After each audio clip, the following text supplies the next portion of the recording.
Oke, assalamualaikum warahmatullahi wabarakatuh. Selamat malam semua. Waalaikumsalam Waalaikumsalam warahmatullahi Bang. wabarakatuh. Oke, em, minggu kemarin sebenarnya jatuhnya tuh nge-review, eh, karena seingat saya tuh waktu minggu kemarin modul ke-6-nya tuh recordannya kehapus. Ternyata recordannya ada, makanya saya upload ulang kan ya. Nah, oke, mungkin yang sekarang juga sama, masih mengulang modul ke-6. Tapi sekarang kita masuk ke KB2, itu adalah terkait dengan garam, ya. Oke, mungkin langsung aja saya share screen aja kali ya.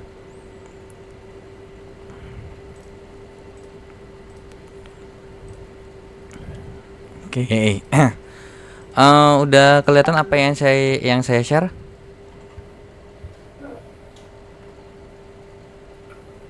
Udah, Udah udah ya. Pak. Oke. Nah, jadi di modul ke-6 sendiri itu kan pas kegiatan belajar pertama kan kita bahas asam dan basa, yang dimana ketika kita bahas asam dan basa itu membahas terkait dengan apa itu perbedaan asam dan basa, kemudian terkait dengan teori asam dan basa gitu ya. Kemudian terkait dengan perhitungan pH juga, dan dimana itu masih pure asam ataupun basa. Nah, sekarang kita bahas terkait dengan lanjutannya, ya.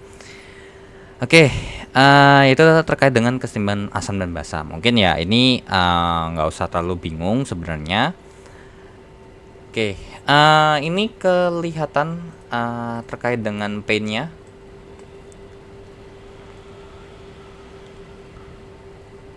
Saya lagi Terlihat. oke. Semangat sekali Mbak Wat ini. Sedikit di saya suara gede Mbak soalnya. Tiga Oke. puluh menit kemudian. Iya, turu.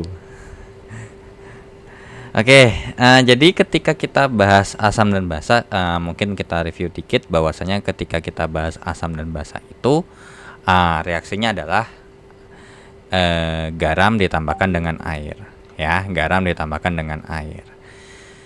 Nah, di sini ketika kita bahas kita bahas garamnya, nah baru maka ketika kita bahas garam, nah kan kalau sebelumnya kita bahas asam dan basanya sendiri.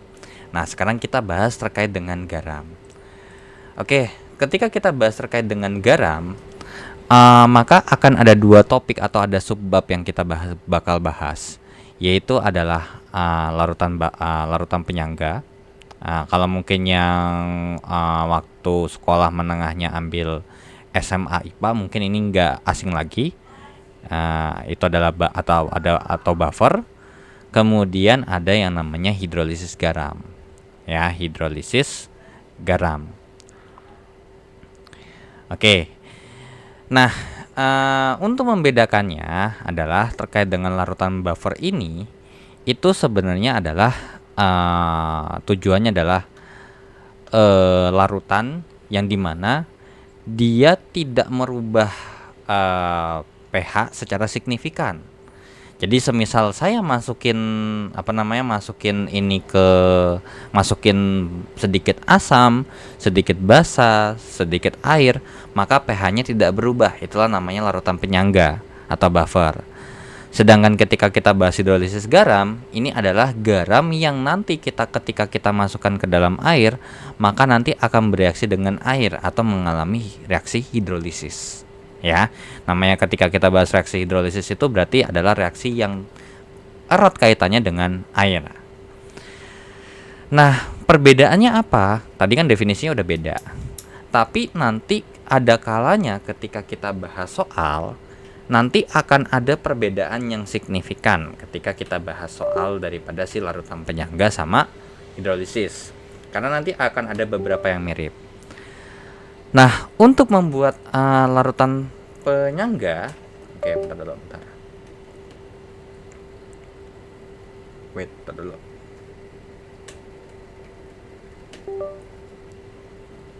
Oke, sorry. Ketika kita bahas larutan penyangga gitu ya, cara buatnya gimana sih? Oke. Jadi larutan penyangga dapat dibuat, yang pertama ada 4 cara. Yang pertama adalah kita buat basa lemahnya. Kita buat dengan cara mencampurkan basa lemah dengan garam yang ada asam konjugasinya. Oke, ada asam konjugasinya. Nah, yang kedua adalah ketika kita mereaksikan asam lemah dengan garam yang mengandung atau yang ada basa konjugasinya. Oke, makanya sebenarnya ketika kita bahas ini, ya berarti kita harus review dulu, kita harus paham dulu terkait dengan asam dan basa konjugasi itu kurang lebih seperti apa, ya. Kalau sampai ada miskonsepsi di situ, ya sudah, berarti nanti ini ketika kita bahas larutan penyangga yang basicnya aja, udah pasti ada miskonsepsi di situ. Nah, kemudian yang ketiga adalah ketika kita mencampurkan adalah asam lemah, gitu ya, asam lemah dengan basa kuat berlebih. Nah, berarti kalau artinya berlebih itu berarti ada sisanya gitu ya, ada sisanya si asam lemahnya. Atau mungkin lebih enaknya gimana ya, asam ya, intinya ada ininya ya, ada sisanya. Kemudian yang keempat adalah basa lemah dengan asam kuat berlebih ya. Oke. Kemudian ketika kita bahas hidrolisis garam, nah garam apa sih gitu ya yang nanti akan terhidrolisis? Nah, ketika kita bahas hidrolisis garam itu nanti akan ada 3 sub ya. Yang pertama adalah tidak terhidrolisis sama sekali, atau kita mungkin bilangnya adalah hidrolisis total.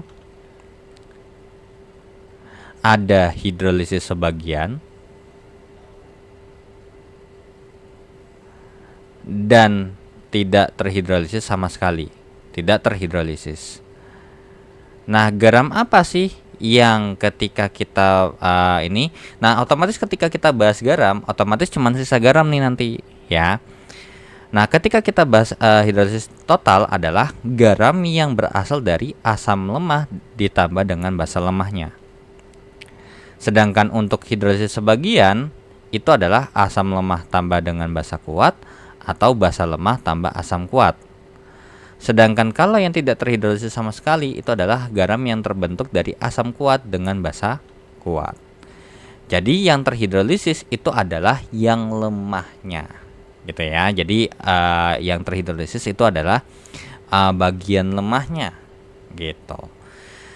Nah, kemudian ketika kita bahas ini, maka akan ada yang namanya perhitungannya, ya, terkait dengan perhitungan atau rumus terkait dengan yang namanya larutan buffer itu gimana sih, gitu ya.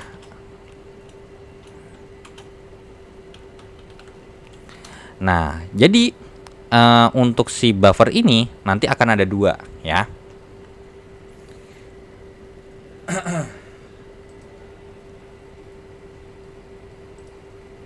Oke, akan ada 2 nih ketika kita bahas si buffer. Nah, ada buffer basa. Nah, ada buffer basa. Atau mungkin ini saya pakainya warna ini aja kali ya. Nah, ada buffer basa. Ada buffer asam. Nah, buffer asam tuh yang mana? Oke, jadi buffer asam ini mungkin saya tandain pakai yang tanda merah aja ya. Nah, kalau misalnya kita bahas buffer asam, itu berarti asam lemah gitu, yang bagian ini nih, ya. Kemudian untuk buffer basa itu adalah nomor 1 sama nomor 4. Nah, karena logikanya ketika kita bahas buffer basa gitu ya.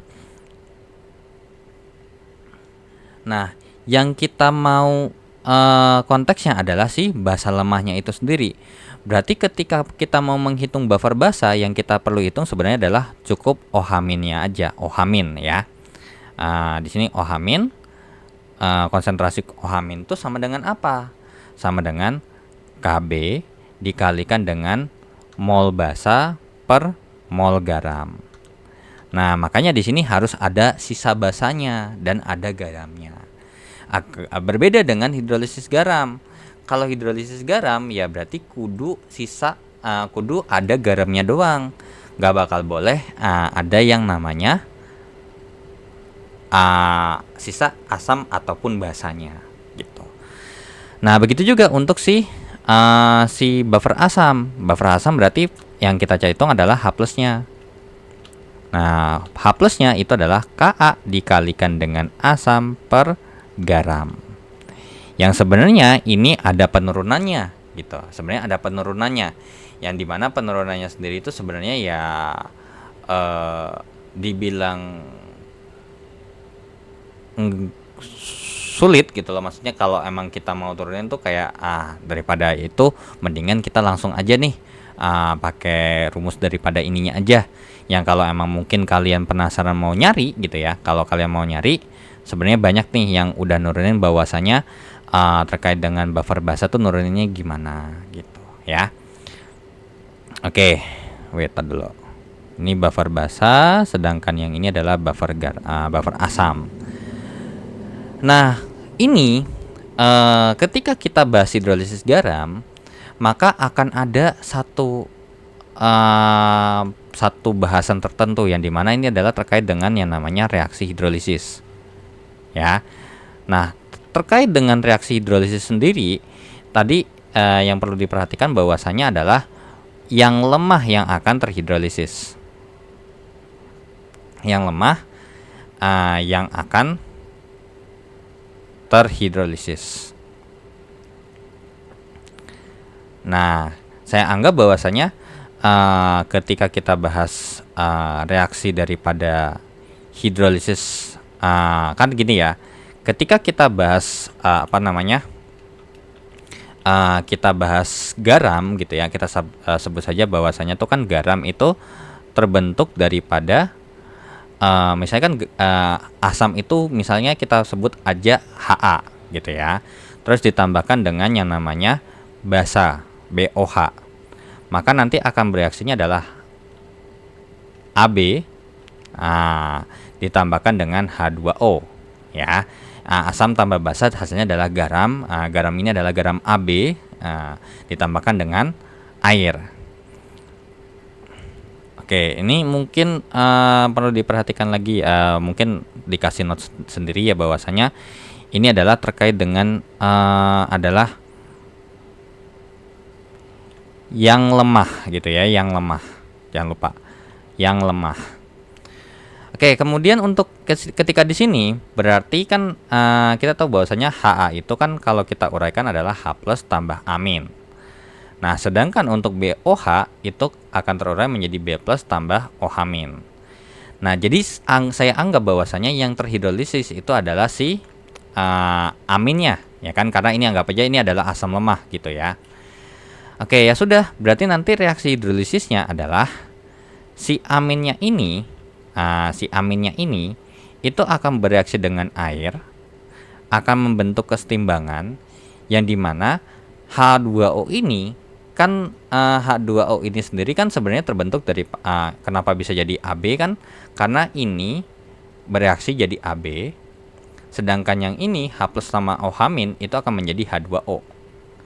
Jadi bisa kita katakan bahwasanya H2O itu sebenarnya terdiri dari ion, bisa kita katakan terdiri dari ion H+ tambah dengan OH-. Nah, misalnya kita uraikan ini jadi H+ tambah OH-, H+ dan OH-, maka yang nanti si H+-nya akan bereaksi dengan si amin. Maka akan terbentuklah asamnya lagi, asam lemahnya. Ha ditambahkan dengan apa? OH-. Nah, nanti barulah di sini kita cari konsentrasi OH-. Nah, berarti ini bisa kita katakan kalau amin itu kan berarti adalah si asam gitu ya, asam. Berarti ini bisa kita katakan reaksi hidrolisis daripada anion asam lemahnya gitu ya, anion daripada asam lemahnya.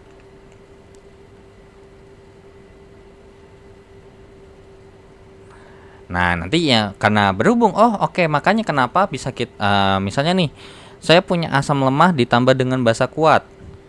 Kenapa kok hasilnya basa? Ya, sebenarnya kalau secara awam mungkin iya karena dia kuat nih, maka nanti sifatnya akan kalah si asamnya. Makanya yang dihitung adalah basanya alias OH-. Tapi nggak begitu. Nah, yang benar adalah ketika kita reaksikan dengan air atau kita hidrolisiskan gitu ya, kita hidrolisiskan garamnya, maka akan ada reaksi hidrolisis yang dimana akan menghasilkan ion OH- sehingga ketika kita menghitung, berarti ini adalah garam yang bersifat basa, seperti itu ya. Oke, nah kemudian sedangkan kalau untuk si basa lemah, berarti yang kita bahas adalah reaksi kationnya, kation basa lemahnya. Ya udah, B+ ditambahkan dengan H2O akan membentuk kesetimbangan gitu ya, akan membentuk kesetimbangan yang dimana ini sama kayak tadi di atas. Ini konsentrasi, ini terbentuk dari H+ tambah OH-, ada H+ dan OH-nya. Kemudian nanti si OH- akan bereaksi dengan B+, makanya kan di sini ketika kita hidrolisiskan si hidrolisiskan garamnya dan emang ada basa lemahnya atau garam atau kation basa lemahnya, nanti akan terbentuk terbentuk basanya lagi, basa lemahnya ya, BOH ditambahkan dengan H+.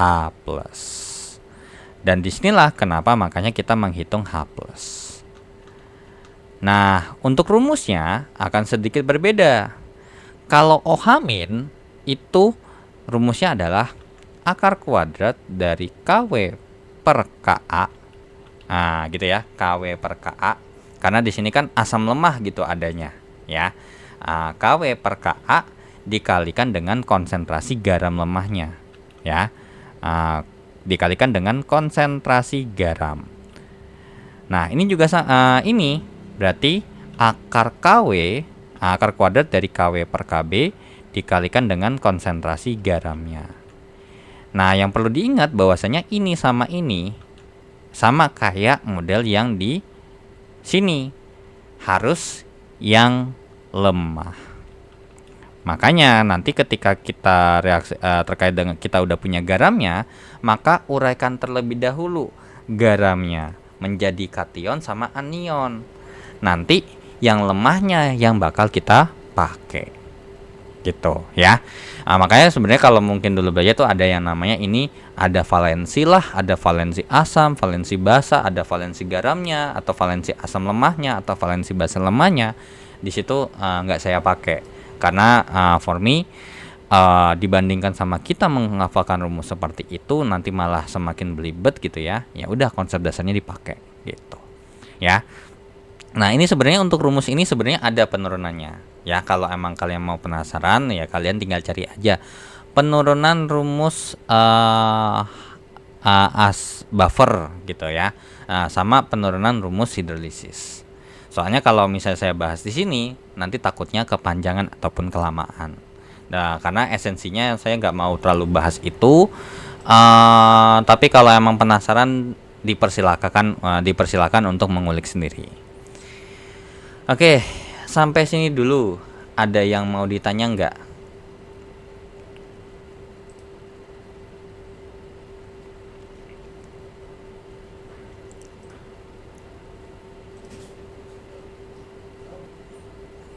Sampai sini dulu ada yang mau ditanya nggak terkait dengan si garam? Jadi ini saya langsung saya lanjutin aja langsung sekaligus, karena kalau seingat saya nih ketika bahas kesetimbangan basanya nih halaman 23, di sini ada yang namanya Oke, terbentuk dari apa? Yang sebenarnya ini udah pernah saya bahas bahwasanya ini KA kali KB sama dengan KW dan lain sebagainya. Yang dimana ketika saya bahas ini, oh ya udah gitu loh. Maksudnya ini udah dibahas di minggu kemarin.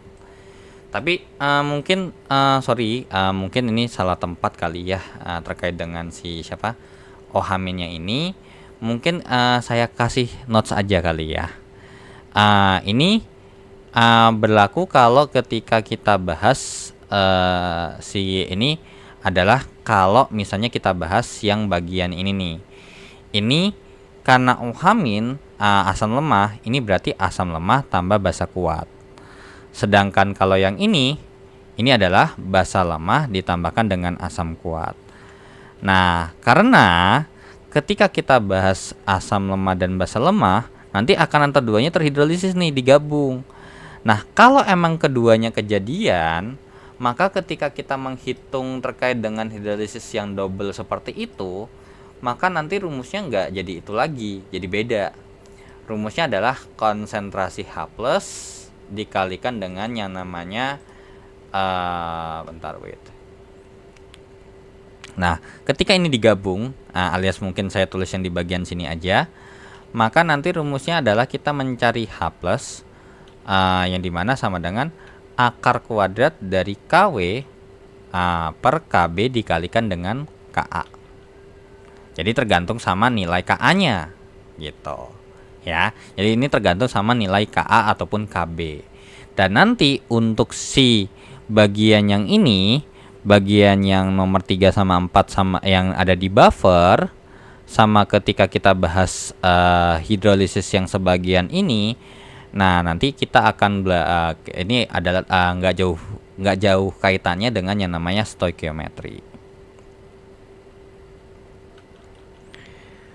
Oke, so far ada yang mau ditanya dulu sejauh ini?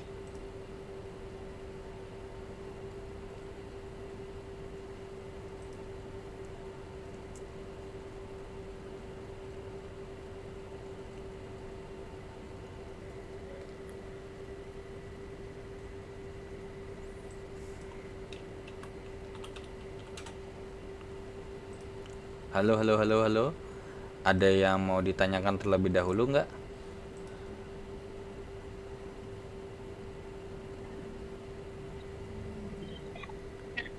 Ya. Atau mungkin ada latihan soal gitu, Mas? Iya, enggak. Maksudnya sementara ini mungkin takutnya masih ada yang bingung terkait dengan konsep materinya gitu. Kalau daripada nanti saya lanjutkan, daripada nanti ada miskonsepsi atau leading di sini kan nanti malah berabe juga nanti ujung-ujungnya. Halo, halo Kak. Ya, halo, halo. Mau nanya yang di bawah reaksi hidrolisis tuh apa ya yang kata samping asam lemah? Iya sampingnya. Anion. Tadi aku kelewatan yang itu. Anion. Itu anion. Iya, anion asam lemahnya. Karena kan ketika kita bahas kan Ha ini kan terurai dari H plus tambah amin, yang dimana kan kita tahu bahwasannya kan ini adalah apa namanya? Ini adalah kation gitu ya, alias ion positif. Sedangkan Iya. untuk si ini adalah anion alias ion negatif. Oke, makasih ya Pak. Iya, sama-sama. Nah, untuk soalnya wait bentar. Bentar dulu. Saya ribet lagi. Bentar dulu. Oh. Nah, mungkin sempet saya sempet dulu bentar. Mungkin soal Kimdas saya kali ya, yang soal Kimdas 2 nih. Nanti biar ketahuan perbedaannya.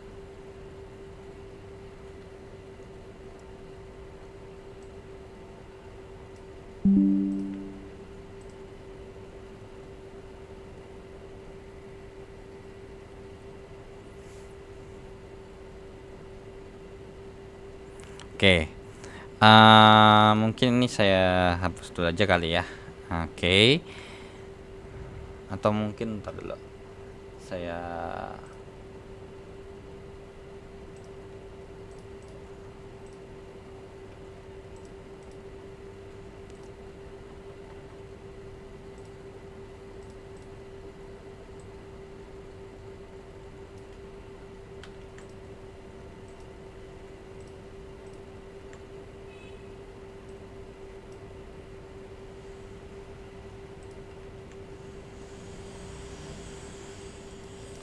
Oke, nah, jadi ada soalnya seperti ini nih.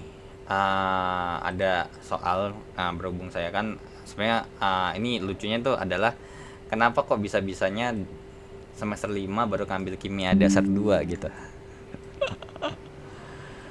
Oke, mungkin yang nggak saya bahas ini nggak membentuk garam. Jadi saya langsung bahasnya adalah B, C, dan D. Jadi gini, ketik ini titrasi sebenarnya mungkin kita bahas sedikit titrasi kali ya. Ketika bahas titrasi, oh lo, bentar. Untung aja, saya kira saya out mute. Wait, sorry. Nah, ketika kita bahas titrasi sebenarnya tadi halaman berapa tadi? Halaman 23 ya. Nah, semisal kita bahas titrasi deh.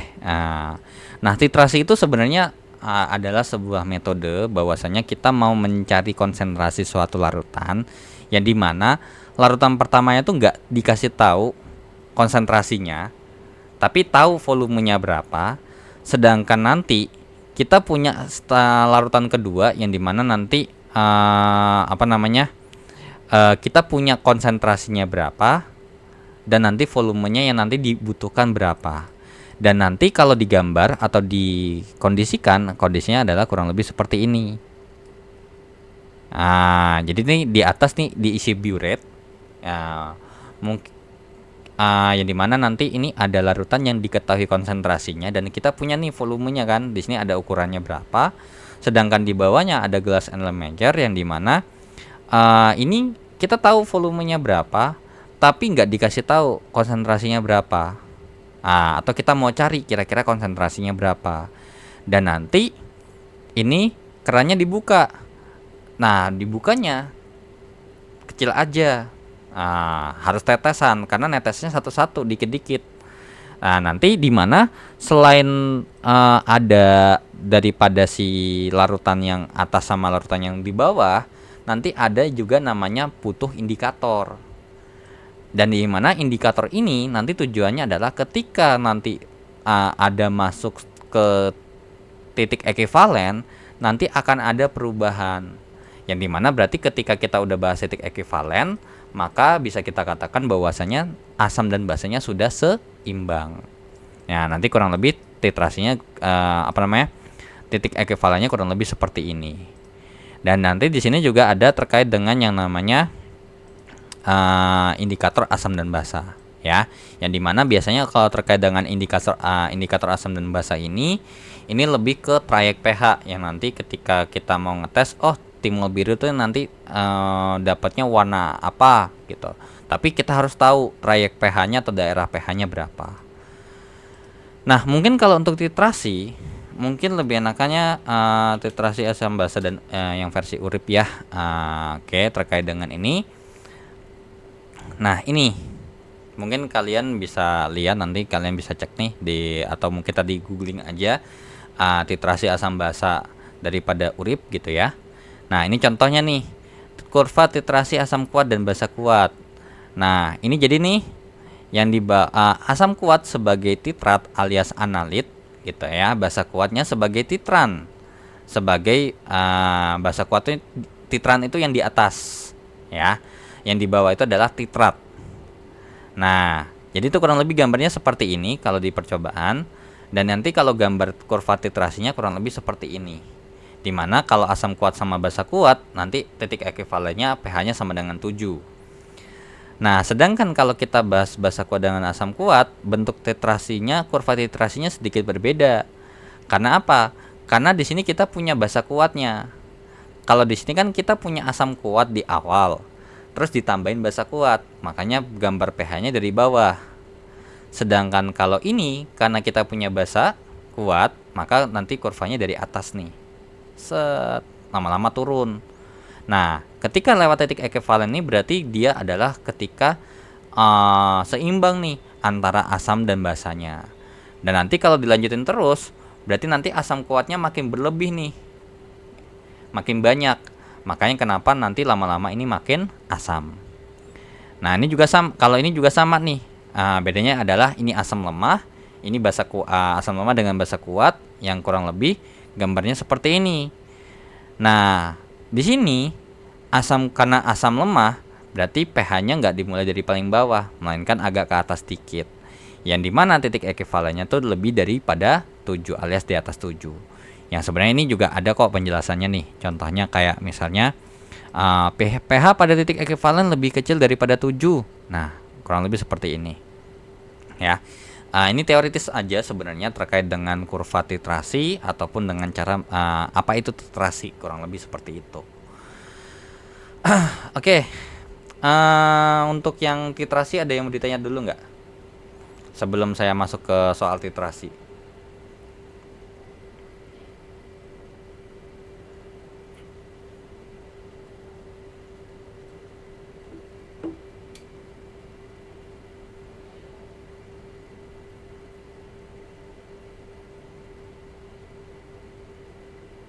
Halo Mas, Iya. izin Ya, Mas siapa? titrasi barusan, Iya. apakah ada nya juga gitu? Kenapa? Putus-putus suaranya soal tadi. Untuk titrasi yang barusan dijelas, apakah ada prakteknya gitu? Tergantung ya. Nggak tahu ya. Kalau mungkin di prodi tertentu ada nggak ya mungkin praktikumnya? Karena kan kalau di saya sempat ada karena untuk titrasi ini salah satu praktikum yang emang kudu ada gitu. Karena ini praktikum titrasi yang masuk kalau nggak salah. Saya lupa antara praktikum kimia 1 atau praktikum kimia 2 gitu. Cuman kalau mungkin di prodi biologi ada praktikum biokimia kayak mengenai titrasi ada kemarin saya juga.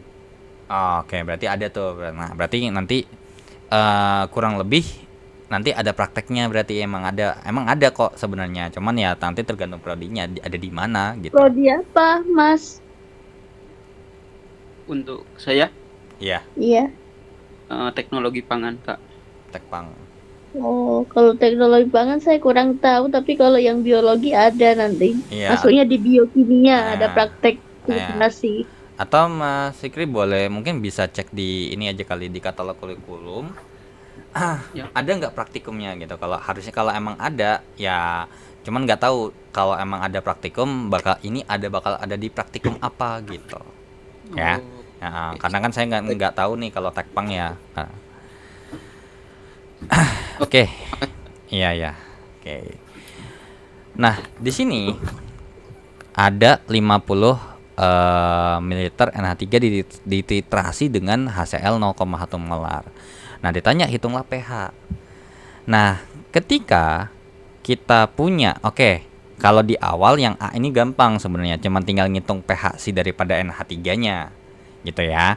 Karena kan yang kita tanyakan adalah si NH3 sebelum ditambahin dengan HCl. Nah, kalau ditambahin dengan 10 ml HCl gimana? Oke, berarti ada skenario pertama. 50 ml NH3 0,1 molar ditambah dengan yang namanya 10 ml HCl 0,1 molar. Nah, kita bikin reaksinya ya kan. NH3 ditambahkan dengan yang namanya HCl, akan reaksinya adalah NH4Cl. Ya. Kenapa nggak ada air? Karena ini kan reaksinya adalah langsung digabungin gitu. Beda sama reaksi-reaksi asam basa yang dimana ada H+ sama OH-nya. Kalau di sini nggak ada, makanya dia langsung gabung. Nah, di sini kita reaksikan ada M, ada R, ada S. Ada mula-mula, ada reaksi, ada sisa. Nah, berarti ini di sini kita perlu yang namanya mol gitu ya. Ya udah, berarti mol daripada si NH3 kan apa? N itu kan sama dengan M kali V ya dalam satuan liter.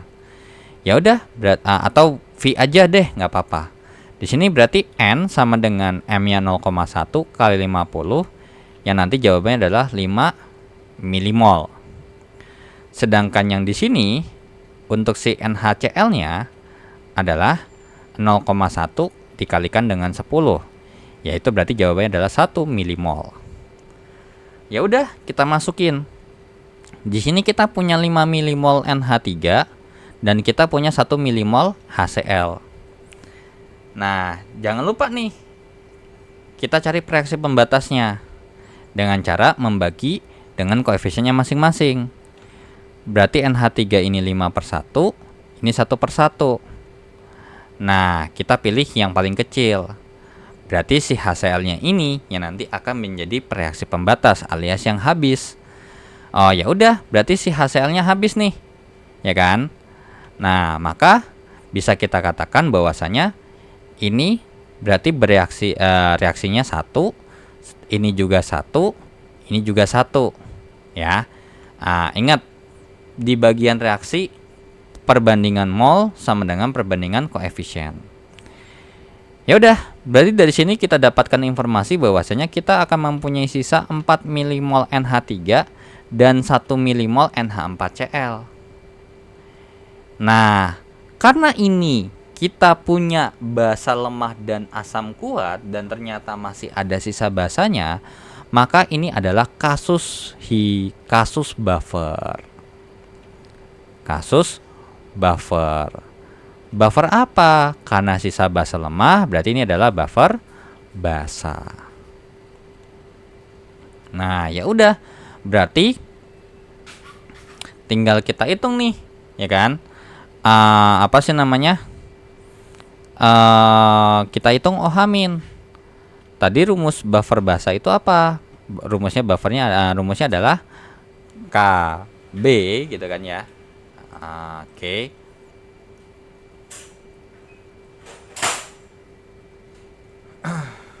Bentar, sorry. Ya.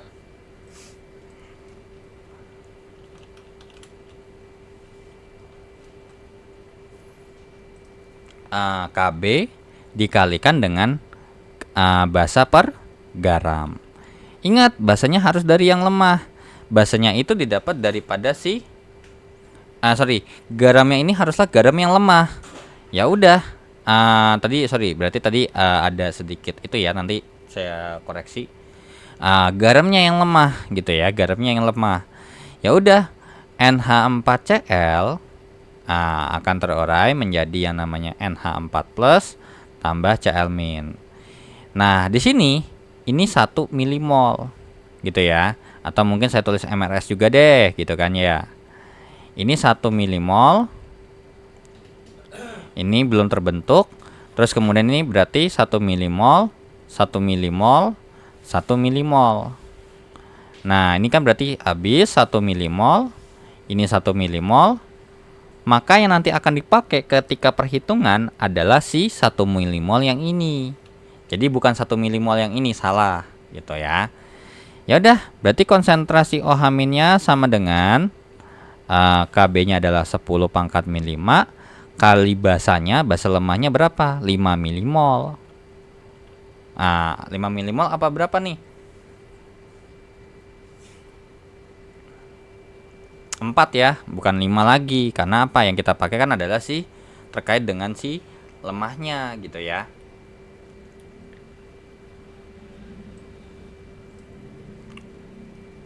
Nah, ya udah, berarti ketika kita hitung berarti jawabannya berapa nih gitu ya. Nah, ini 4/1. Berapa jadi jawabannya?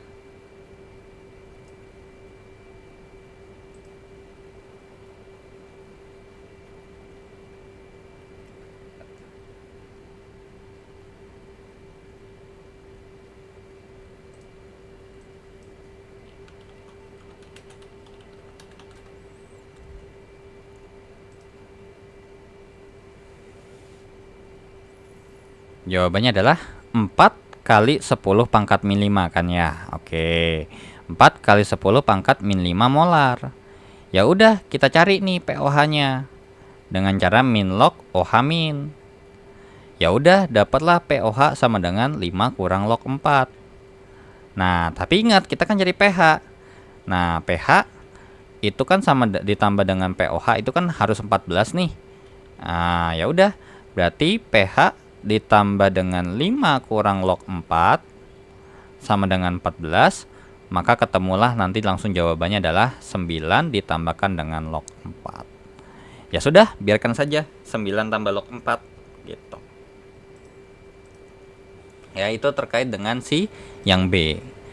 Nah, kalau yang C, nah ini mungkin untuk yang C berarti 50 ml NH3 0,1 molar ditambahkan dengan 50 ml HCl 0,1 molar.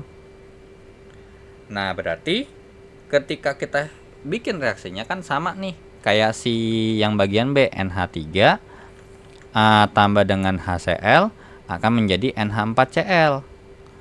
Nah, mula-mula reaksi sisa. Nah, sama kayak tadi kita hitung molnya. Oke, untuk mol yang ini berarti N sama dengan 0,1 kali 50. 0,1 kali 50 berarti ini adalah 5 milimol. Sedangkan untuk si yang ini, sebelah kanan yang ini, berarti N-nya sama dengan 0,1 kali 50 sama dengan 5 milimol. Ya udah, berarti ini wait dulu.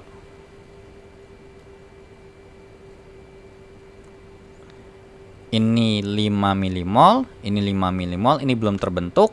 Kita cari kan reaksi pembatasnya 5/1, ini juga 5/1. Oh, ternyata sama nih, berarti sama-sama habis. Ya udah, berarti ini bereaksinya 5 milimol, 5 milimol, ini 5 milimol. Ya udah, berarti ini karena sisa garamnya doang. Berarti ini kasusnya apa? Kasus hidrolisis garam. Nah, ya udah, garam apa yang terbentuk? Nah, oke, apakah ini kalau kita lihat ya basa lemah tambah asam kuat ya harusnya yang muncul adalah asam. Berarti yang bakal kita hitung apa? H plusnya. Nah, tapi dikurangin lagi, kita harus pakai konsep NH4Cl gitu ya, kan akan terurai menjadi NH4 plus tambah Cl min. Nah, disinilah karena ini kan dari asam kuat, ini dari basa lemah. Ini lah yang bakal kita reaksi hidrolisiskan. Berarti hidrolisis NH4 plus. Nah, hasilnya adalah NH4 plus tambah H2O. Akan reaksinya adalah NH3 ditambahkan dengan H3O plus. Ya, jadi hanya langsung pindah ke sini. Oke, ya sudah. Berarti yang perlu kita hitung adalah si asam, konsentrasi H plus. Yang rumusnya adalah Ku akar kuadrat Kw per Kb dikalikan dengan konsentrasi garam. Ingat, konsentrasi garam yang lemah. Ya. Nah, balik lagi ke sini. Mula-mula reaksi sisa. Oke, ternyata NH4Cl-nya ini punya 5. Ini belum ada. Ini berarti 5, 5, 5. Habis ini 5, ini 5. Maka yang kita pakai untuk perhitungan daripada si perhitungan si garam yang lemah itu adalah yang ini untuk dimasukkan ke sini. Ya. Kalau tadi ini dimasukkan ke sini. Ya sudah, berarti ketika kita hitung konsentrasi H plusnya sama dengan apa? Akar Kw itu 10 pangkat min 14 per Kb-nya adalah 10 pangkat min 5 kali konsentrasi garamnya. Nah, ingat, ini konsentrasi bukan mol. Nah, rumus konsentrasi ya kan apa? Dibagi dengan volume. Berarti karena ini 5, ya kan, konsentrasi garamnya berarti mol garam per volumenya. Ya udah, berarti 5 per 50 tambah 50. Karena ketika di sini berarti reaksinya sudah bergabung, alias berarti larutannya bukan 50 lagi tapi 100. Jadi 5 per 100 alias 5 kali 10 pangkat min 2. Ya, ini 5 kali 10 pangkat min 2. Ya, nanti ini tinggal dihitung konsentrasi H plusnya ini berapa. Nah, berarti ini berapa jawabannya? Ya udah, jawabannya akar 5 dikali dengan ini min 16, ini min 9 ya berarti ya. Oke. Min 4,5. Jadi pH-nya sama dengan min log H plus, yang dimana nanti jawabannya ya tinggal kita hitung adalah 4,5 dikurangkan dengan log akar 5. Ya sudah, jawabannya ini. Gitu ya. Itu terkait dengan contoh soal daripada asam dan basanya. Oke. Nah, sampai sini dulu. Nah, ini contoh soalnya. Nah, kalau yang di bawah, nah karena ini aja kita bikin plus 5 aja ini habis, berarti ketika kita tambahkan lagi, maka yang akan terjadi adalah ya si NH3-nya yang habis, sedangkan HCl-nya yang bersisa. Nah, kalau HCl yang bersisa gimana? Udah saya bahas di pertemuan minggu kemarin, yang dimana ada terkait dengan pertanyaan tuh, kalau garam sebenarnya ketika ini mungkin nggak hasilnya basa atau asam, apalagi kita bahas asam kuat dan basa kuat, bisa gitu. Yang dimana ketika tersisa asam kuat ataupun basa kuatnya, maka yang dihitung adalah pH asam atau basa kuatnya, jangan yang dihitung garamnya ya. Oke, sampai sini ada yang mau ditanya dulu nggak?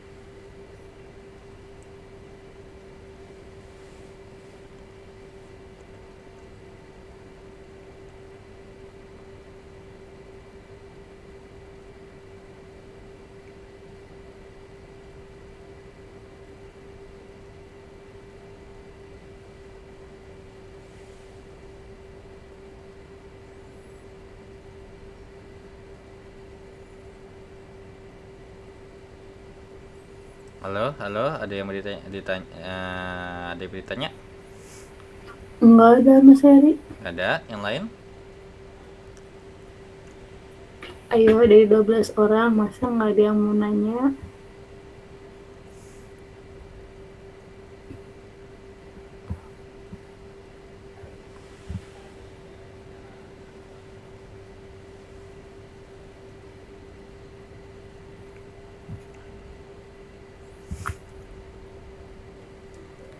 Oke, ntar dulu bentar.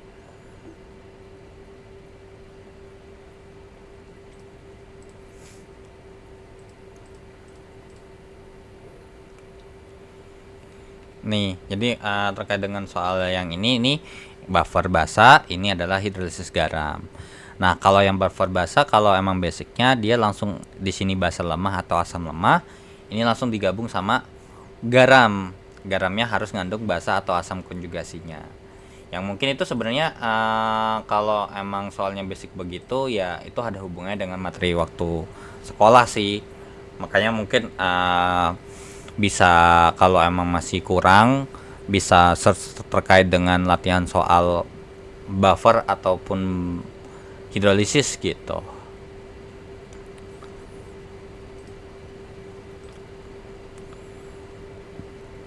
Oke, gimana? Ada yang mau ditanya tidak?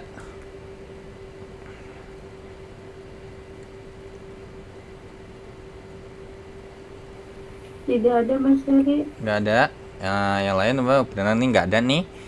Oke, kalau emang nggak ada, mungkin saya tutup aja kali ya.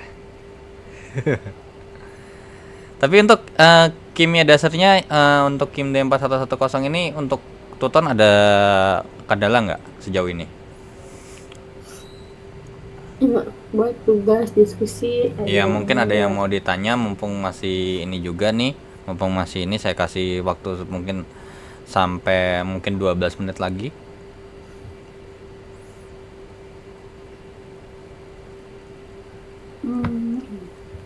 Kali aja mungkin Iya, kali aja mungkin soal diskusinya ada yang mungkin kurang paham gitu. Tapi ya saya kan nggak tahu ya soalnya apa ya.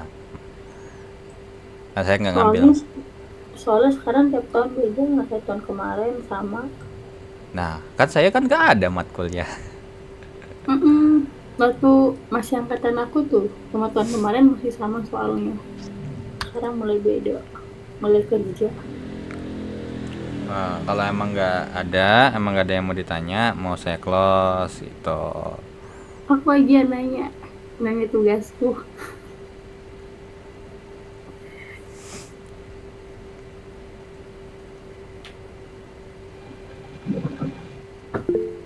Nggak ada yang mau nanya. Oke, Serta ada mana? nanya apa?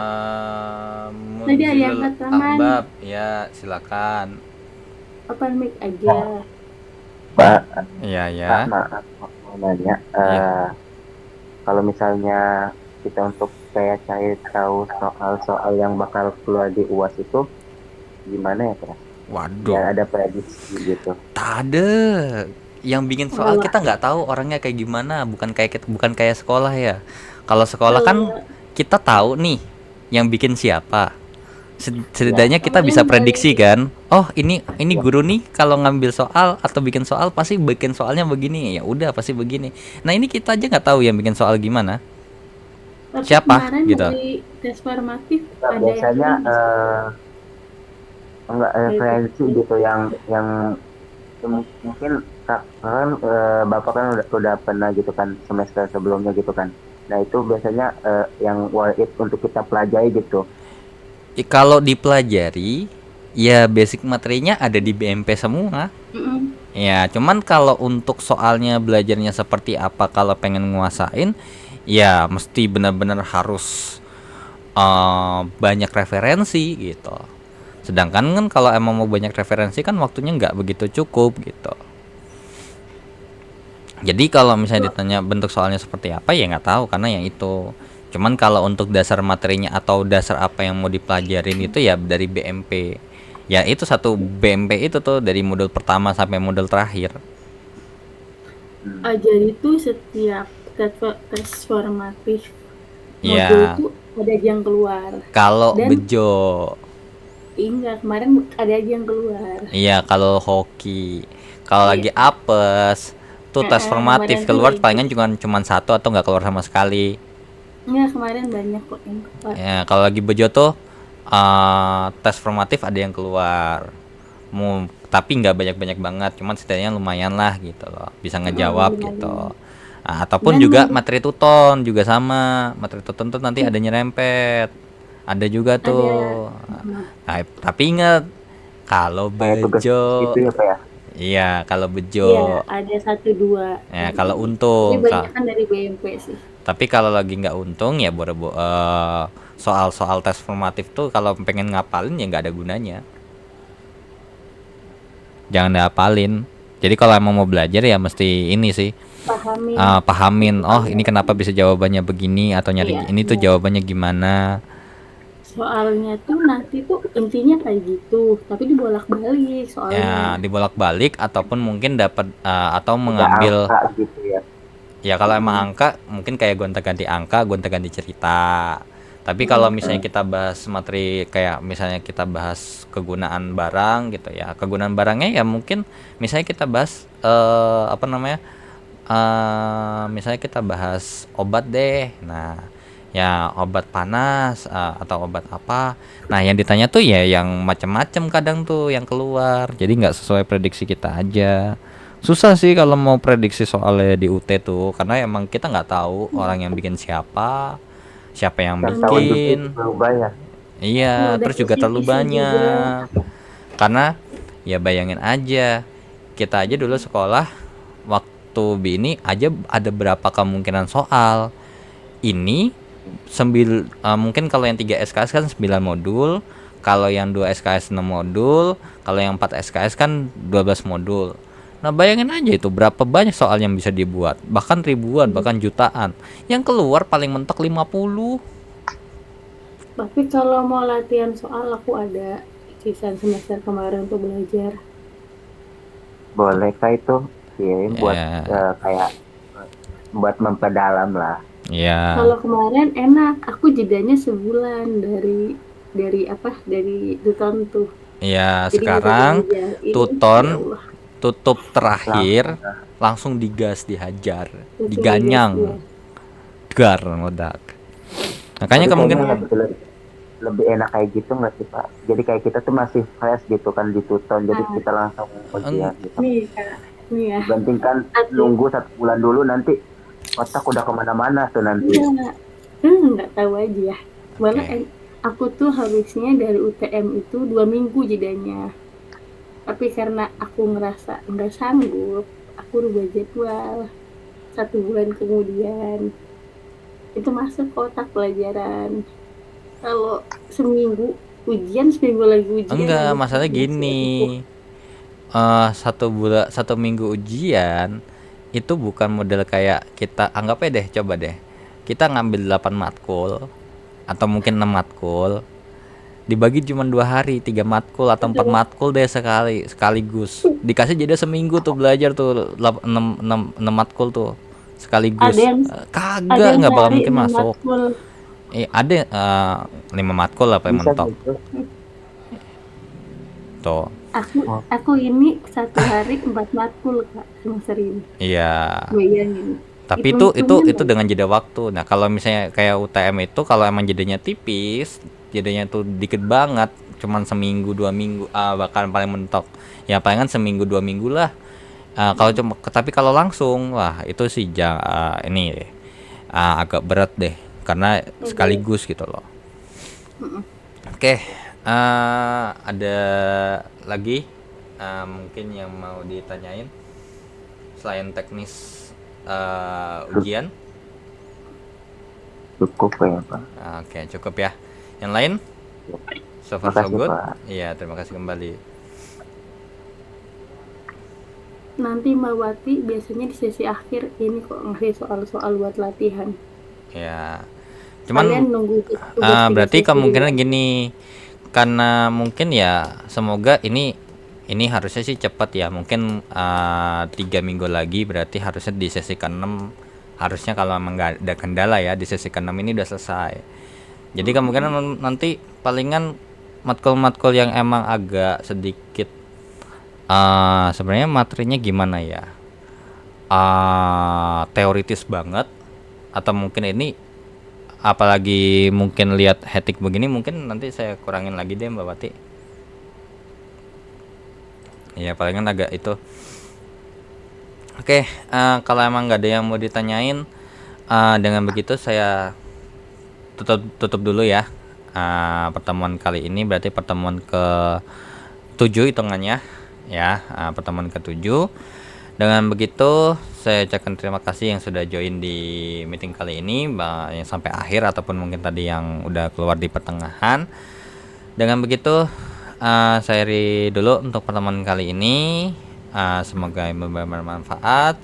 Saya pamit. Wassalamualaikum warahmatullahi wabarakatuh. Selamat malam, selamat beristirahat. Waalaikumsalam warahmatullahi wabarakatuh. Waalaikumsalam warahmatullahi Terima kasih, wabarakatuh. Pak. Ya, terima kasih kembali.